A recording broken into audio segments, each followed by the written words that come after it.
Malappuram Tanur Devadar railway മേൽപ്പാലത്തിന് മുകളിൽ വിള്ളലും കുഴികളും അപകടഭീഷണിയാകുന്നതായി പരാതി. പാലത്തിലെ സ്ലാബുകൾക്കിടയിലെ ഇരുമ്പ് കമ്പികൾ പുറത്തു വന്ന നിലയിലാണ്. പാലത്തിന്റെ അറ്റകുറ്റപ്പണികൾ യഥാസമയം നടത്തി അപകട സാധ്യത ഒഴിവാക്കണമെന്ന ആവശ്യം ശക്തമാവുകയാണ്.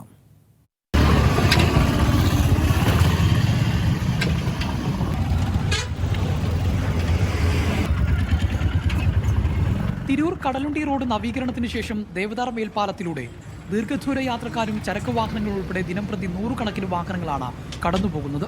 പാലത്തിന് മുകളിലെ വിള്ളലുകളും കുഴികളുമാണ് അപകട സാധ്യത വർദ്ധിപ്പിക്കുന്നത്. സ്ലാബുകൾക്കിടയിലെ ഇരുമ്പ് കമ്പികൾ ഉൾപ്പെടെ പുറത്തുവന്ന നിലയിലാണ്. വിള്ളലുകളിലൂടെ അതിൻ്റെ കുഴികളിലൂടെ റെയിൽവേ ഓവർബ്രിഡ്ജിൻ്റെ ഇരുമ്പ് പട്ടകൾ പോലും പുറത്തേക്ക് വന്ന് അപകടകരമായ ഒരു സാഹചര്യമാണ്. പ്രത്യേകിച്ച് മോട്ടോർ സൈക്കിളും കാറ്, ഓട്ടോറിക്ഷ തുടങ്ങിയ ചെറിയ വാഹനങ്ങൾ ആ ഓവർബ്രിഡ്ജിലൂടെ പോകുമ്പോൾ തന്നെ വളരെ തെന്നിയാണ് പോകുന്നത്.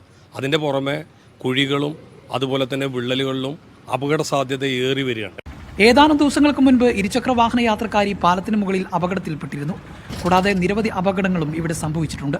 അറ്റകുറ്റപ്പണികൾ യഥാസമയം നടത്തി പാലത്തിലെ അപകട സാധ്യത ഒഴിവാക്കണമെന്നും രാത്രികാലങ്ങളിലെ അപകടങ്ങൾ ഇല്ലാതാക്കാനും യാത്രക്കാരുടെ സുരക്ഷയ്ക്കുമായി പാലത്തിന് മുകളിൽ തെരുവുവിളക്കുകളും CCTVകളും സ്ഥാപിക്കണമെന്ന ആവശ്യവും ശക്തമാവുകയാണ്. മീഡിയ 1